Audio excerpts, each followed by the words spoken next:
I grew up in a very happy family, and I grew up in Sault Ste. Marie, went to school there, went to university in Toronto eventually, and started a career in Toronto. But my family life at home was very happy, quite content. I have one sister.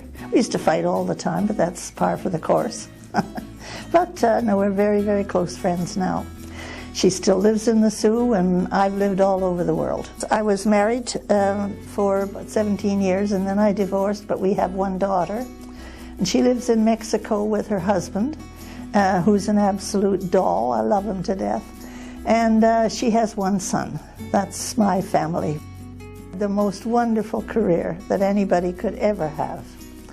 I don't know how I happened to be so lucky, but I was. I trained well. I was a singer. I became the principal soprano for the BBC in England. And I went all over the world with the BBC orchestra. And we went to Italy, we went to Belgium, we went to Holland, we went all over the place.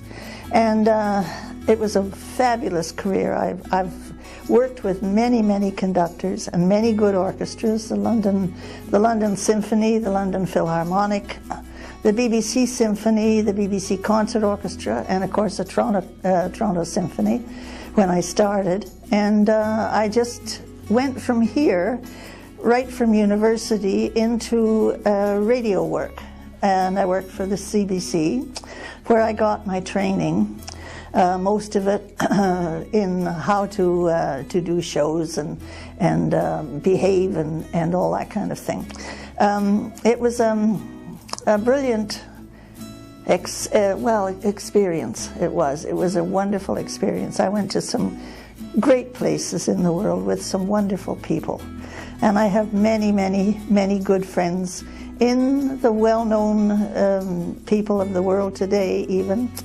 Even though I'm now 85, I look back at my life and I think I didn't do too badly. Well, perhaps the most exciting was when I sang for an audience of 24,000 people in Venice, in Italy, some years ago. It was for the International Festival of Song, and there was a competition between the European countries, and I represented Britain. And that was a real thrill to sing in that square. They call it the most magnificent opera house in the world because it's all buildings on all sides.